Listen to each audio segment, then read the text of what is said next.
Em Rusciano and Michael Lucas. It was like viewing another species on another planet. This is Emsolation. I don't blame them if they don't feel safe. We're crossing lines. We are not. It's all we've got in lockdown. I am becoming you. It's like you possessed me.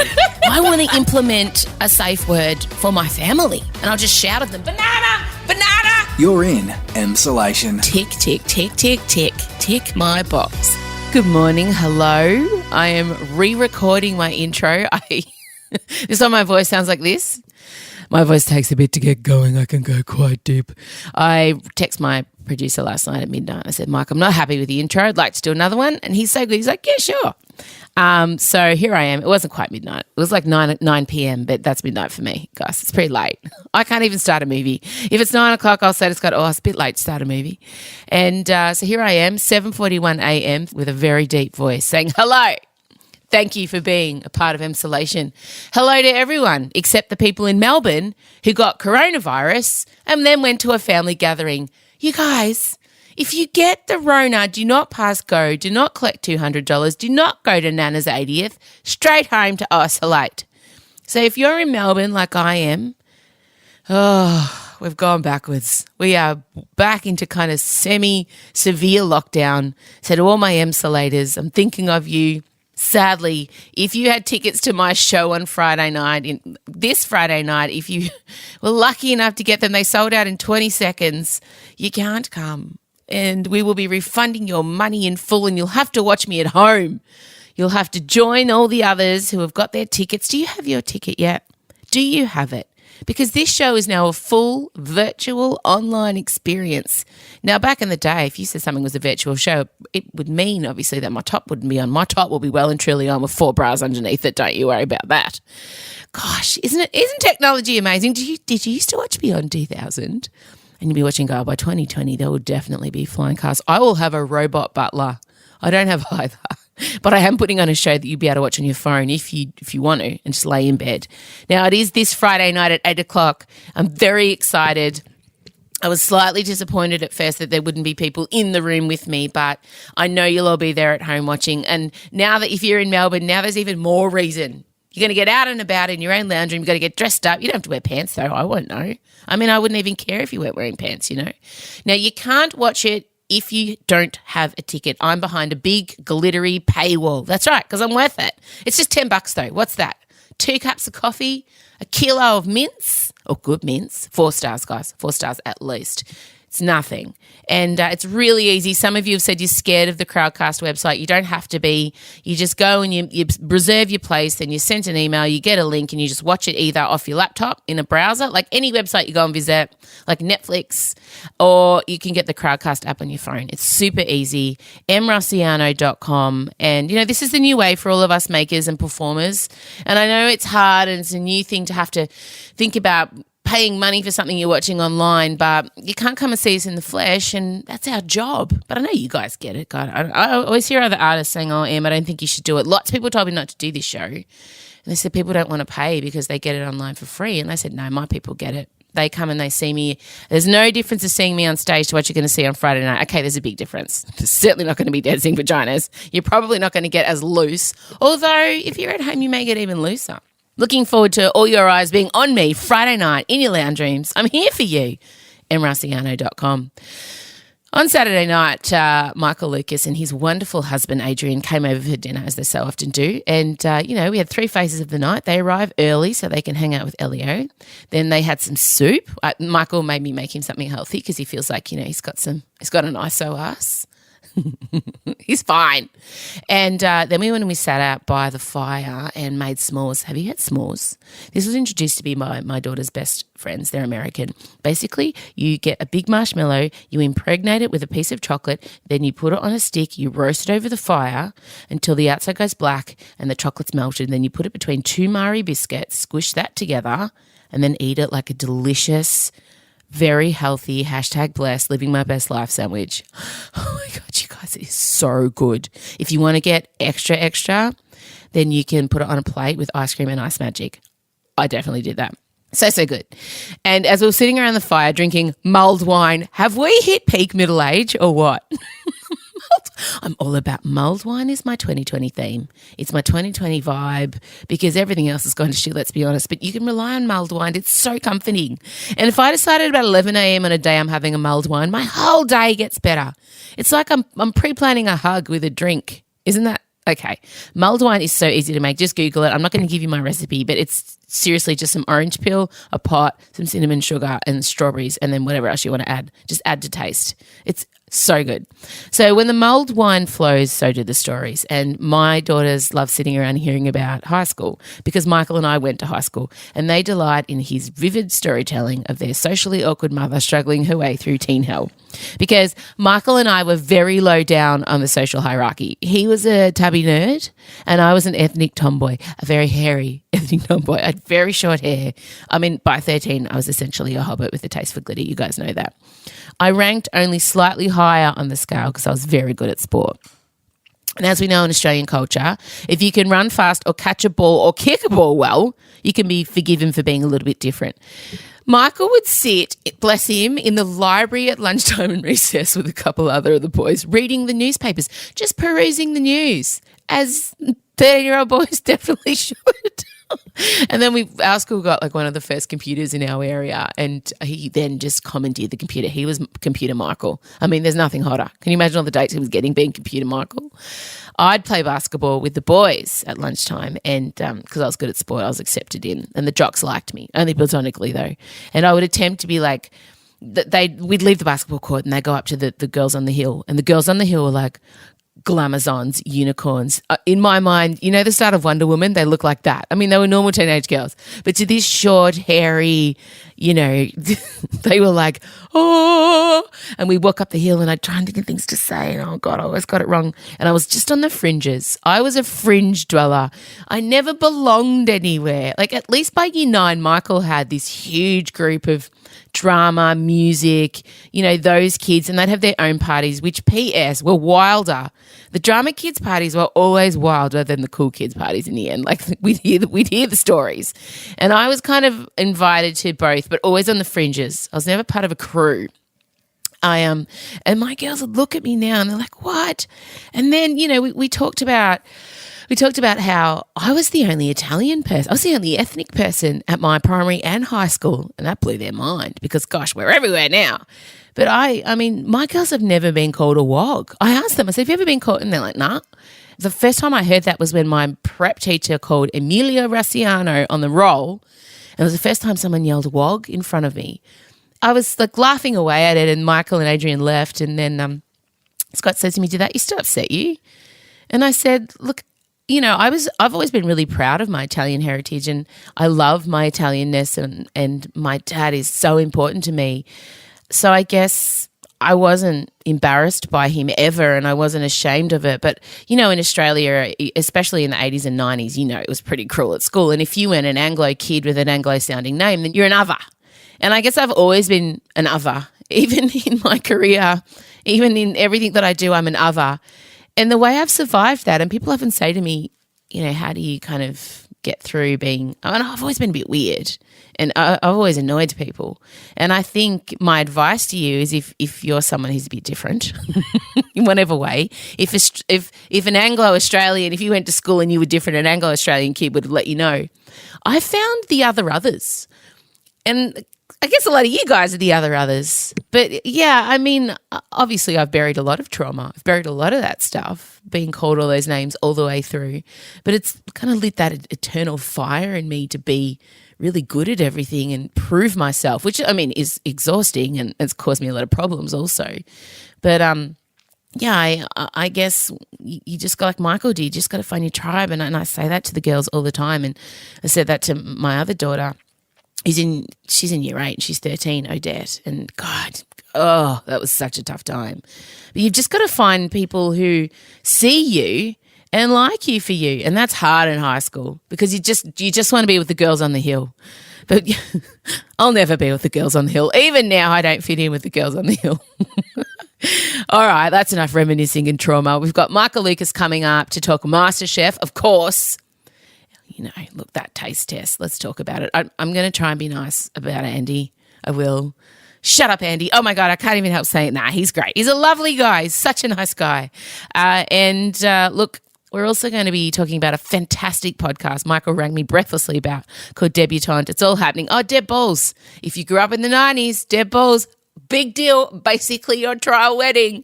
That's all coming. Play the music. Em Rusciano and Michael Lucas. This is Emsolation. All right, well, I've shaken off the trauma of the intro to dive into probably some fresh trauma.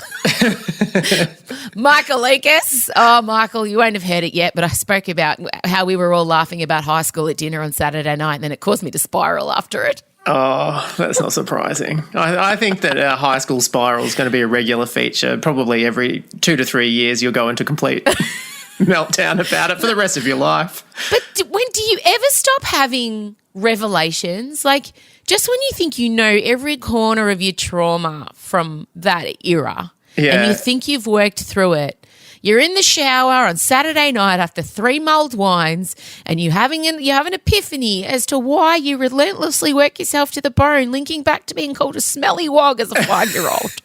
I'm not saying that my trauma in any way compares to that, but when I was cast as Peter Pan in the school play production of Peter Pan in Year 10, I was called too fat to play it. And I remember all the jokes about how they wouldn't be able good. They didn't have any kind of flying rig. We just had to sort of stand there and pretend to fly. And the joke going around was because I was just far too heavy. I was going to snap any flying rig. And still to this day, I dream about that. I dream about being on stage and people going, he's just so fat. So no, it never goes. Didn't your mother say that? Oh, yeah, totally. My mother, she took a really interesting approach. I don't think it's sanctioned by contemporary mental health experts. My mother, she's a bit of a Cath Day Night at times, and she keeps herself trim. And yes, would she look at her 12-year-old son and go, when's the baby due? Yes, she would. Your mum, no wonder you were drawn to me because I'm as harsh as your mother is. God, I can't believe your mother said to you, when's the baby due? I know. Oh, wow. Anyway, you're wondering why I live in a house where we have fasts and go on the paleo diet. It's childhood trauma sewn in. Well, look, speaking of trauma, Masterchef last night, fan favourite Brendan sent home for not being able to balance his flavours. Yeah, I know, tragic. I mean, he's just such a tender, innocent he's a cherub. He's a beautiful... Isn't he? He's just a beautiful Gorgeous gay thing. nerd, and I have such a weakness and such a sense of protectiveness towards them, and it hurt. He really did. He was numb. He was numb. I think Mel was on the they verge of gave it tears, away. and she kept saying, how do you feel? And he goes, I can't feel anything at the moment. I can't feel anything. Isn't that telling? I'm numb. I'm dead on the inside, Mel. I just wish someone said, I'm dead on the inside, mate. I'm exhausted. No, but for me, I kind of knew, and they always do this. I mean, maybe it's because I watch so many of these shows and I'm also in television. When they were walking in the first scene, Poe said to Brendan, is that your Elimination Day shirt?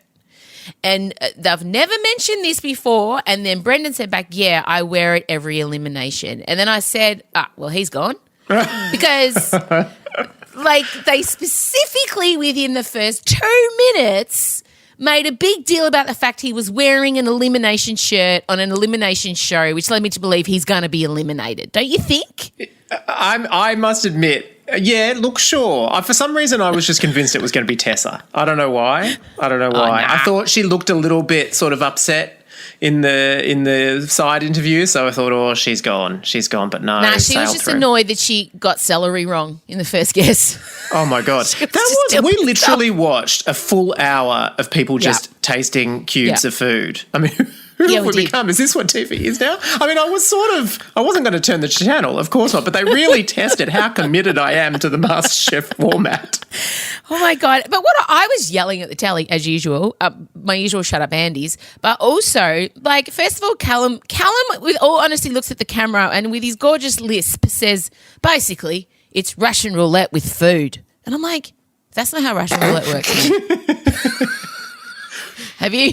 Do you know I guess he's saying the bullet is the hard to pick item. Is it?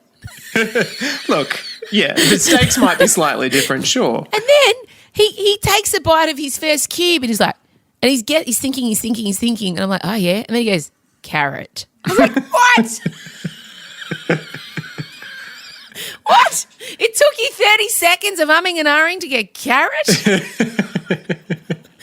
And then bloody Brendan, they put it up to him and he's like, apple. I was like, come on. Do you remember the movie 9.5 Weeks, 80s sex thriller, Kim Basinger and Mickey Rourke? That had a famous sequence that I couldn't stop talking about where he blindfolds her and says, let me feed you things. And it's her in front of like the glowing light of the fridge and he's like putting strawberries in her mouth and everything. I kept thinking about it. And I always remember that in interviews, Kim Basinger said, it's not sexy because when you're blindfolded, you don't know what the food is and all you know are things are going in your mouth. And even if it's your favourite food ever, you can't process it properly. So I was really connecting Masterchef last night with that terrible 80s movie. Oh, my God, I love it. I wanted to see Andy have to describe the harder ones later on. That would have been interesting. Put in, Andy, what's this? It's hard and it's food. Yes, Andy, well done. That's what his description would have been, idiot. You just are getting more and more brutal in your determination for some sort of national shaming of Andy. No, I'm again criticising his judging technique, not him as an individual human. But he's a judge. Kind man. He's a good person. He's not a judge. He's not a qualified judge. He's never judged anything in his life. This is his first judging gig, for God's sake. I'm sorry, but I don't think he deserves to be there. I think he should have been a contestant, and I think he probably was, and then Poe said no to judging, so they slid old Andy in there. Anyway, why did Brendan go home? Because I did turn it off because I got bored. Well, he went with a noodle dish, and unfortunately he did not balance the flavours properly. I can't even remember which one of the flavours there was too much of, but just Jock said that's all I'm balance? Getting. Yeah, it had to be this perfect even. That's why Amelia was sitting there like desperately putting Vegemite into chocolate so she could find a way to balance that flavour, which she did apparently successfully. It's true. That's what happened. Chocolate? What? Yeah. That's what she did. But Brendan, unfortunately, I don't know what happened, the noodles anyway. So, And because Reese was so glad. He went home on the bloody cube challenge, so he was glad to be up in the bloody gantry. I have to say, Reese is now... I mean, I think I still want Poe to win, but if Reese won, I'd be pretty happy. I mean, he's really won my heart. Yeah, I'm all about Reese now. I think Poe's lost me a bit. I'm not gonna lie. I'm all about Reese. I'm team Reese now, all the way. I just love whenever he wins something, he's so happy and so surprised and gives himself a delighted clap.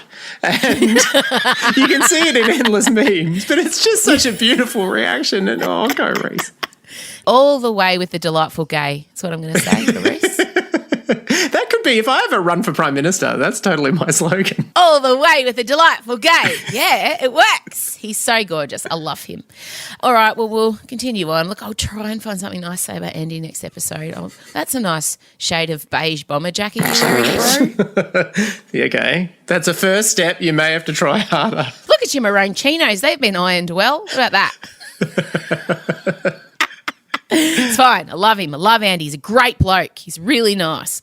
Now, we do, obviously, if you're in Melbourne, if you're in Victoria, you are now under more restrictions. Yeah. But also, I mean, the rest of the country, you are maybe out and about, but looking for recommendations for things to listen to. And this podcast is about recommending high-quality content 365 days, case in point. So, are you a last baby girl? And so, Michael, you frantically texted me yesterday, I'm listening to the best podcast. You have to listen to it. You'll love it. And I do love it, and I have started listening to it. Please tell our wonderful listeners the other podcast, once they've listened to ours, they should be listening to. Yeah, it's called Debutante, and it's by Miranda Tapsell. Actress, writer, with the Sapphires and Lovejohn, and Nakkiah Louis, also actress, writer, and playwright. Oh, and I'm obsessed with Nakkiah Louis. She I know. Just seems like the coolest. Like you just would become cooler being in her orbit. Oh my God. Even her reading glasses are super cool. They're like 70s, old school. I don't know. Every time I see Nakkiah Louis involved in something, I'm like, oh yeah, this is going to be cool. Oh, and every time she's on the panel of anything. Like when she goes on the project. Yeah. It's just she's so articulate and then so emotionally present. Anyway, just cool. But this podcast, you didn't say the full title though. It's Debutante, Race, Resistance, and Girl Power. Yes, exactly. And I mean, I was initially drawn to it. It's on Audible, by the way. It's not on your normal podcast thing, but you can just do the 30-day free trial. That's what I did. Or if you have an Amazon account, you get it for free. Oh, okay. Well, there you go. Yeah, but either way, you should pay for it. It's really good. Well, and I was drawn to it because so much of my late teens was spent working as a waiter at debutante balls around Melbourne. Balls. I think the 90s, the late 90s, they must have been some sort of peak for debutante balls because I was basically working 2 a week for a period of time there. And they kept, as the years went on, they kept sort of spreading further and deeper into the suburbs and then finally became like country debutante balls. But I shamefully, I had no idea that debutante balls in so many Aboriginal communities can be such a big event. And so they've done this podcast that looks at that, looks at the history of it, but then just looks at debutante balls around the world, where the tradition came from, and then also how debutante balls have sort of been claimed. Like they're a thing in like a lot of African American communities also get really on board with debutante balls. And in fact, Nakkiah Louie's mum out in Mount Druitt, she runs debutante balls. And it was riveting to me because my mum was kind of, 1970s feminist minded, and she refused to have a debutante ball, absolutely refused, because she said it reminded her of like a Catholic communion sort of vibe or Catholic confirmation with all the girls in white dresses. Well, it did start out that way. So basically it did start out in that it was wealthy fathers putting their daughters out on display for possible trading of goods and sun. So it really did start out in a way that it was their introduction to society, and it was treating girls as a commodity. Yeah. Rich, very British, aristocratic British families. monarchy being introduced to the British royal family. And so, of course, there was part of me that wondered, gee, who's the person I know that's got the biggest, most glaring soft spot for the British royal family and all those traditions? And why haven't I heard the story about M's Deb Ball? Because surely it was on the agenda. And so... Yeah, explain. Where was your Deb ball? It was on the agenda. And I, of course, had no idea about the history of Deb balls and how dubious they were. I just knew that every girl in year 10, they always got to dress up like it was their wedding day. And, even though I was a massive tomboy, I still had that Disney princess obsession side of me. Mm-hmm. And so I always knew that I was going to run my Deb like it was a practice wedding, basically. And I went off to a sports high school after I left our high school, and I became one of the cool popular kids basically because I was really good. I was in national teams, world junior teams, and I was, I got to reinvent myself. And I got asked by a boy named Jason Smith. He was this incredible South African guy. He was a sprinter, and he asked me if I would do the Deb with him, and I was just like so excited. And so, when you do the Deb, you got to go to weekly dance classes and you go for dress fittings, and all of that was happening. All my friends were doing it. And of course, we were frantically planning the after party because that's even more exciting than the Deb. Of course. And then halfway through the Deb run, where I've probably done about 6 dance lessons by then with Jason, I had a big fight with my mum, Jenny. And I can't even remember. I think it was over me not returning a jumper I'd borrowed, or I don't know, it was something. Gee, sounds pretty critical. And she said to me, or it could have been anything. We fought a lot around then. I was really flexing and she wasn't really having it, and we fought a lot. Mum and I had a tumultuous time. And then she said to me, right, you're not doing the Deb, one night after I'd given her a particular lip. And I said, as if you've paid for it all. She was true to her word and pulled the plug on everything. The dress was half made. Jason was without a partner. Oh, Jason. Yeah, it was full on. So I tragically did not get to be introduced to society. Perhaps that's what my problem's been this whole time. Put you on the back foot, never to recover. Didn't get to wear the gloves. Didn't get to get my hair done in an updo. Didn't get to wear false eyelashes. Didn't get to spray tan with Latan. Didn't get any of that stuff. Didn't get to walk around. But crushingly enough, I went as a guest. Oh, no. I had to sit at a table in like an old dress and watch. Baby was literally put in a corner. Baby was not only put in the corner, she was facing the wall. Oh. And I had to watch as the people I'd learnt, and then under the table I did the steps tragically. Like if it was a movie, the camera would have panned down to my feet dancing the steps because I knew them off by heart. And like I just kept hoping, Jenny, there'd be a reprieve like Cinderella and the last minute she'd appear in my room with the dress. Oh, yeah. If it was a teen movie, that would have happened. Yeah, it didn't. So I tragically, and if I was on a radio show, I would make sure we put on a dead ball for myself. For all the people out there to get a dead ball, for all the weirdos, the nerds, the sportos, the ones whose mothers cut it off. One of the great things in the podcast is that one of the aunties who's in her 70s, one of Nakkiah's aunties, I think, she didn't do her debut until her 70s. So it's never too late, Em. And I want you to know, but who would you pick as your partner? Do you reckon I'd get a look in, or would Scott just... Yeah, I mean, Scott wouldn't be... You know I'd be... Scott, no way, yeah. Yeah. No, Scott I would learn the dance moves. I mean, I'd murder 100%. The dance moves, and I don't mean it in a good way, but at least you know that I would remember them. But I also love about this podcast, Debutante, the one we're talking about, the fact that they've reclaimed it, and it's this sense of like empowerment and sisterhood and the whole podcast, and I've listened to the first ep and then kind of read on for all the synopsis of the other eps, but it goes to places that you just don't expect it to. It's just, and it's obviously such a thing within the Aboriginal community, and they're all laughing when they talk about it. And I just think I had no idea, and I wish I did. And I hope there's a film or a documentary, because it just seems incredible. Oh, yeah. I could not stop thinking about what you would do if you were... I mean, they are both exceptional screenwriters, so I'm going to presume they're on it. But the first deb that they had in the late 60s after the referendum, that was a whole group of Aboriginal girls were picked and were presented to the Prime Minister. And I'm telling you, there is a sort of a League of Their Own-esque emotional girl power drama comedy in that whole premise. Oh, it'd be so good. They could star in it. They'd be so good. One thing that really made me pull myself up was that because Nakkiah's mum, is an organiser, and they go for sort of like council funding and everything like that. And sometimes they're knocked back, and they're knocked back because sort of, basically white liberals like me say, oh, well, this is a white tradition. Why? It's so out of date. Why would you? And but then when you really hear the stories and engage with it properly, you realise it is for all the people involved, so empowering. And it's not about necessarily like holding up this white tradition. It's more about unpicking it and reclaiming it and getting that moment. Yeah. But it's also that whole problem of white people telling Aboriginal people what they need to do and what needs to happen for them that's for the best. This is the whole... Indigenous people have been saying for the whole time, let us handle it, guys. Maybe stop interfering. So if you've got Indigenous people doing dead balls and it's not up to us to kind of say, oh, no, but, we're almost, do you know what I mean?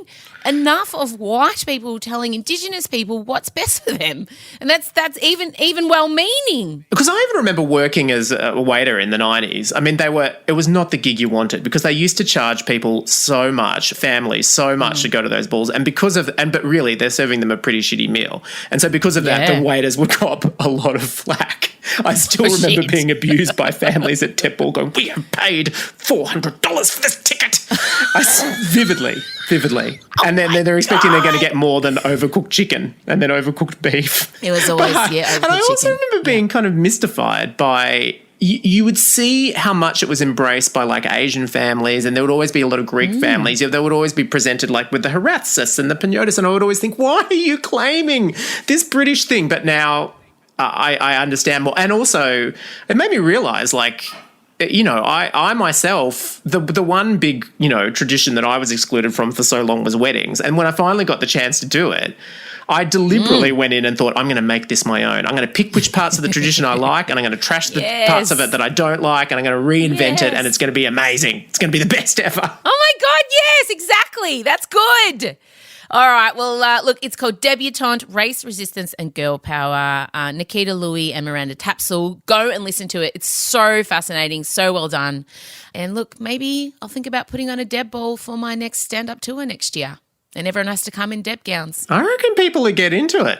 You said if you had a radio show, this is a version of a radio show. We could do it. Maybe next year I'll put on a deb ball. Who knows? A middle-aged Deb. Oh, that'd be nice. We'll start it early, start at 4, be done by 9. It's perfect. All right. I'm sure you've got 9,000 meetings about your TV show, so I'll let you go. Yeah, hopefully we can keep filming. Hopefully we're not put out by the surge. Jesus. Oh, God, I know. Good luck. All right, we'll chat Thursday. Okay, bye. Bye. This is Emsolation. Well, that's all we have time for on today's Emsolation. I have good news. Guess what? Bonus ep coming out tomorrow with the incredible Constance Hall. That's right. I sat down with Con for an in-depth chat. As you can imagine, her and I together, the filters were set on fire upon arrival. It was so great. She's so great. She's so full of life and energy. That will be coming out tomorrow, Wednesday. Do you ever want to just go, my kid was the dux of the school, wasn't she? Didn't she get ridiculous genius HR? Yeah, and instead of being relatable and relevant, just go, no, actually, I'm a shining star of a mum. I'm a home cooking mum. I work and do all this shit. So go f*** yourselves. 3 episodes this week. Oh, special treats. Thanks again for picking us, and we'll see you soon. Bye.